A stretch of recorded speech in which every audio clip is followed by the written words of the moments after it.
Sir की जो जितने मशक्कत, जितने कठिन परिश्रम से जो हम लोगों ने इस धाम को निर्माण किया और काफ़ी लंबे समय से जो हम लोग इंतजार कर रहे थे, जिस शेर का आज हम सब के बीच में शेर चंद्रशेखर आजाद रावण पहुंच गए हैं। एक बार इनके लिए जोरदार ताली से हम लोग स्वागत करते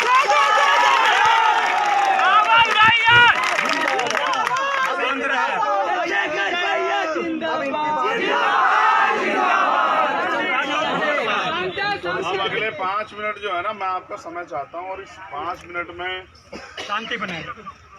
शांति तो बनाए रखेंगे, लेकिन मेरी बात जो मैं कह रहा हूँ उसको सुनिए और उसको अमल में लाइए। आप समझ रहे हैं?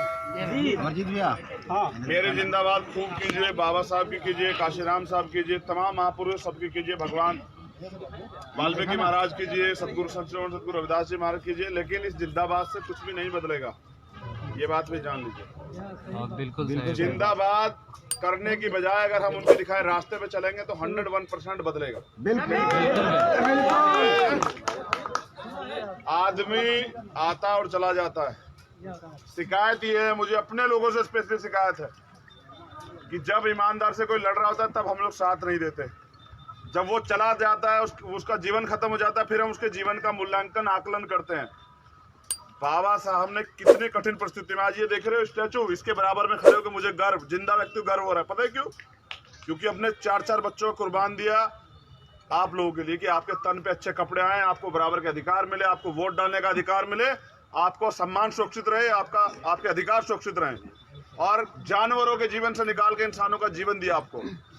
अगर बाबा साहब नहीं होते तो यहाँ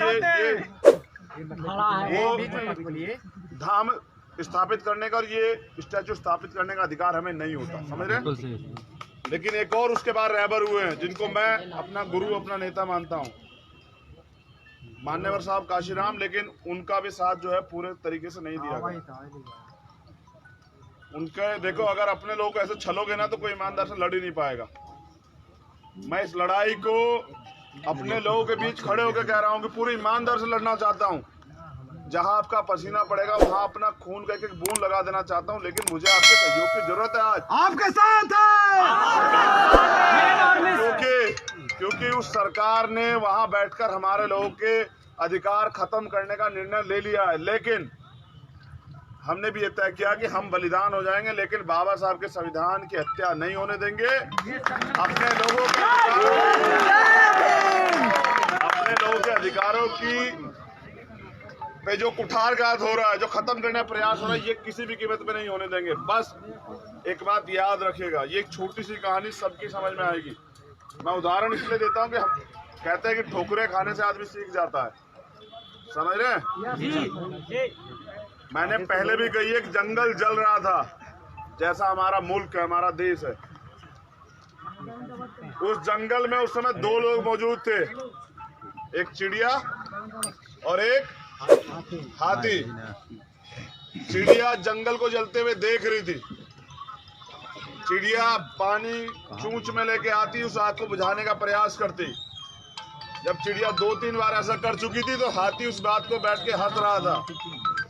तो हाथी ने चिड़िया को उपहास करते हुए क्या कहा, जैसे मुझे कहा जाता है अभी कि ये तो नौजवान है, ये क्या करेंगे। नौजवान भगत सिंह भी थे, देश के लिए कुर्बान हुए, और इतने नौजवान तैयार किए कि अंग्रेजों को यहाँ से छोड़ के भागना। जय भीम। तो हाथी ने उपहास करते हुए चिड़िया से कहा कि चिड़िया जल जाएगी, तू इस आग को नहीं बुझा सकती। लेकिन चिड़िया ने क्या कहा, जो मैं आज आपसे कह रहा हूं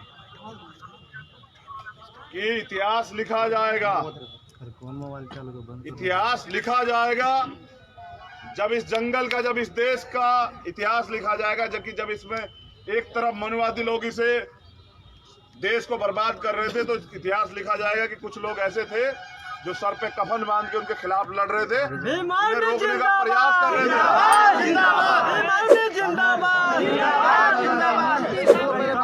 लेकिन कुछ लोग आराम से बैठे देख रहे थे। तो इतिहास लिखा जाएगा, हमारा नाम शहीदों में लिखा जाएगा, इतिहास लिखा जाएगा, उनका नाम गद्दारों में लिखा जाएगा। लेकिन मैं जानता हूं कि जो तमाम नौजवान यहाँ खड़े हैं, या वो जो जिम्मेदार साथी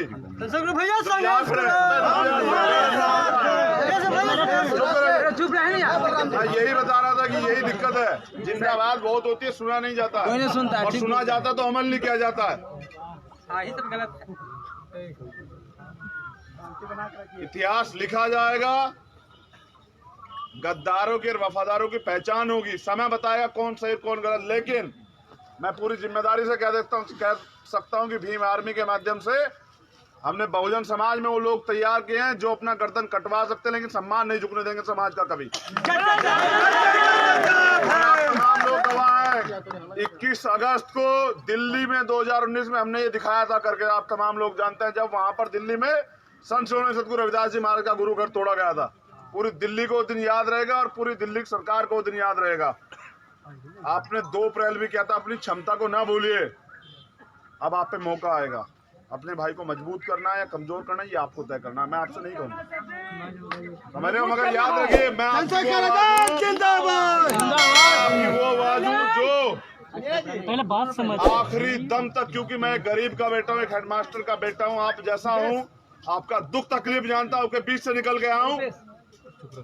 मैं अपने लोगों के हालात जानता हूँ और मैं इसके बदलना भी जानता हूँ। मैं खुद उस जमीन से उठ के आया हूँ, तो मैं जानता हूँ किस प्रक्रिया में बदलेगा। बस मुझे आपके सहयोग की जरूरत है। वो दिन दूर नहीं जिस दिन आपका झंडा जो है ये बिहार में नहीं दिल्ली गद्दी पे लहराएगा। ये आपके हाथ में है, ये मेरे हाथ में नहीं, ये आपके हाथ में।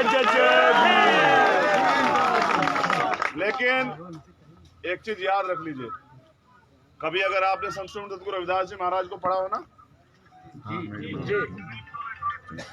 वो चाहते तो अपने लिए बहुत कुछ कर लेते, लेकिन उन्होंने सारा जीवन आपकी स्थिति को सुधारने में, इस मनवादी व्यवस्था के साथ लड़ने में अपना त्याग दिया। और फिर बाबा साहब ने भी अपना पूरा जीवन, वो चाहते तो अमेरिका जाकर रह लेते, चाहते तो राष्ट्रपति प्रधानमंत्री बन जाते, लेकिन उन्होंने आपसे धोखा नहीं किया। और चाहते तो मान्यवर काशीराम महल बना लेते बहुत बड़ा, इतने ताकतवर थे कि आप बिहार की धरती पर बना लेते, लेकिन आपके लिए जीवन कुर्बान किया। लेकिन जीवन कुर्बान करने वालों को आपने क्या लौटाया? कुछ भी नहीं। जिस बाबा साहब ने आपको बोलने का अधिकार दिया, आपने क्या लौटाया उन्हें? उन्होंने रोते हुए कहा था 10 मार्च 1956 को आगरा की धरती पे कि मुझे मेरे पढ़े लिखे लोगों ने धोखा दिया। और बड़ी मुश्किल से, बड़े अपमान सके, गालियां सके, तरह तरह की उत्पीड़न मुसीबत सके, लाठियां खा के मैं इस कारवा को यहाँ तक लेके आया हूँ। आज मैं यूपी की उस धरती से चल के बिहार तक आया हूँ, तो तमाम तरह के आरोप और तमाम तरह की परेशानियां सह के आया हूँ। उन्होंने कहा था कि अगर आप इसे आगे नहीं बढ़ा सकते तो उसको पीछे मत जाने देना। आज आप पे मौका है, मैं आपसे कह रहा हूँ, आप ताकत लगा दीजिए, ये कारवा पीछे नहीं जाएगा और आने वाला कल आपका है। ये बात आप याद रखिए बिल्कुल।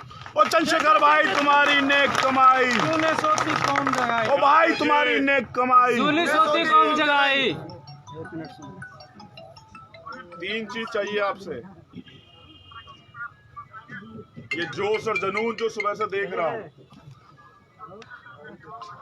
ये ईमानदारी जो महसूस कर रहा हूं, और वो त्याग जो हमारे महापुरुषों ने किया, बस ये 3 चीजें। और मूवमेंट बुलेट ट्रेन की स्पीड से दौड़ेगी, ये 3 चीजें बस।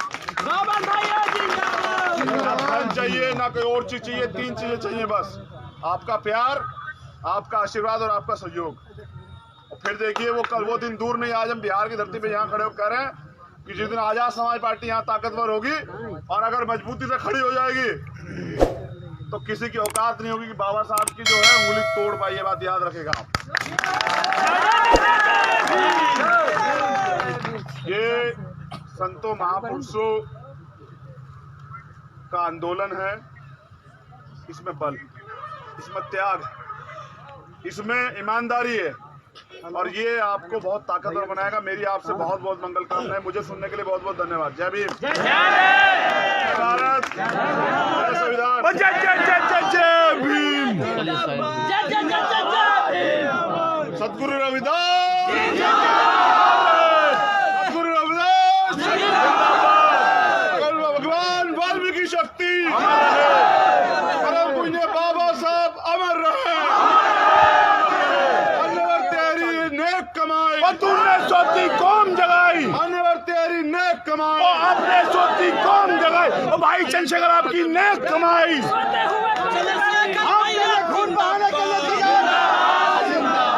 समाज पार्टी जिंदाबाद। अच्छा, मैं ये चाहता हूँ कि आप लोग